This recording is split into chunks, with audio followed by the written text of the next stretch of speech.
સુરત મહાનગરપાલિકાની માર્કેટ ખાતે અને કોન્ટ્રાક્ટર વચ્ચે કૂતરાઓનું ખસીકરણ લઈ વિવાદ જોવા મળી રહ્યો છે. સુપ્રીમ કોર્ટની આક્રમક કાર્યવાહીના ટકોર વચ્ચે પાલિકા દ્વારા કૂતરાઓનું ખસીકરણને લઈ કોન્ટ્રાક્ટરને નોટિસ ફટકારતા કામગીરી શરૂ કરાઈ હતી. સુરત મહાનગરપાલિકા વિસ્તારમાં રખડતા કૂતરાઓનો ત્રાસ અને ડોગ બાઇટ બનવાનો ચિંતાજનક હદે વધી રહ્યા છે. શહેરમાં ચાલુ વર્ષે માત્ર 4.5 મહિનામાં જ 1800થી વધુ ડોગ બાઇટના કેસો નોંધાયા છે. આ ભયાનક પરિસ્થિતિ વચ્ચે પાલિકાના ભેસ્તાન ખાતે આવેલા એનિમલ બર્થ કંટ્રોલ સેન્ટરમાં કોન્ટ્રાક્ટરની લાલિયાવાડી સામે આવી છે. છેલ્લા 4 મહિનાથી અહીં ફરજ બજાવતા ડોક્ટરને વેતન ન ચૂકવાયું હોવાનું કારણે તબીબીએ કૂતરાઓ પાસે ખસીકરણની કામગીરી બંધ કરી દીધી છે અને કેન્દ્ર સુમસાન પડ્યું છે. આ ગંભીર મામલે મહાનગરપાલિકા ઇજાદારને નોટિસ આપવાની કડક પ્રક્રિયા હાથ ધરી છે. Doctor Ram Digvijay, market Surat. 2 દિવસ એનિમલ બર્થ કંટ્રોલનો પ્રોગ્રામ બંધ હતો.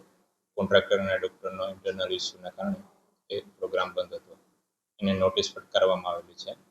હાલ એમને એ પ્રોબ્લેમ સોલ્વ થઈ ગયો છે. આજે બપોરે 4 વાગ્યાથી એ ઓપરેશનની કામગીરી કન્ટિન્યુ છે.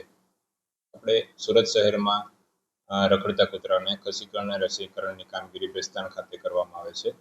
હાલ રોજના 50 થી 60 ઓપરેશન કરવામાં આવે છે તથા જો કોઈ રેબીસવાળા ડોગની ફરિયાદ આવે તો તેને લઈ અને આઇસોલેશન વોર્ડમાં રાખવામાં આવે છે.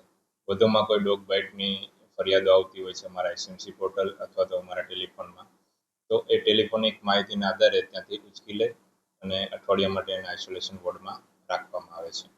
તેનો ખર્ચો આપણે પર ડોગ 1300 રૂપિયા આપણે એને આપવામાં આવે છે, જેમાં એનું ઓપરેશન, ખસીકરણ, રસીકરણ તથા એનો ખોરાક અને ડ્રેસિંગનો ખર્ચો, ડોક્ટરનો ખર્ચો બધો એમાં એડ કરવામાં આવે છે. ડોક્ટર રામ દિગ્વિજય, માર્કેટ સુપ્રિન્ટેન્ડન્ટે જણાવ્યું હતું કે 3 દિવસ ખસીકરણનું કામ બંધ હતું. તે તેમનો ઇન્ટરનેટ પ્રોબ્લેમ હતો અને આજથી કામ ચાલુ કરી દેવામાં આવ્યું છે. કોન્ટ્રાક્ટરને નોટિસ પણ આપવા દેવામાં આવી હતી અને તેની પેનલ્ટી પણ લેવામાં આવે છે. ડોક્ટર દિગ્વિજયે વધુમાં કહ્યું કે દરરોજ 50 થી 60 ઓપરેશન કરવામાં આવે છે અને 3 ડોક્ટરની ટીમ છે, સ્કેચિંગ ટીમ છે, દરરોજ સ્કેટિંગ કરે છે અને દરરોજ 50 થી 60 ખસીકરણ કરવામાં આવે છે અને મહિને 1200નો ટાર્ગેટ આપવામાં આવેલો છે. Bureau report, Hind TV news, Surat.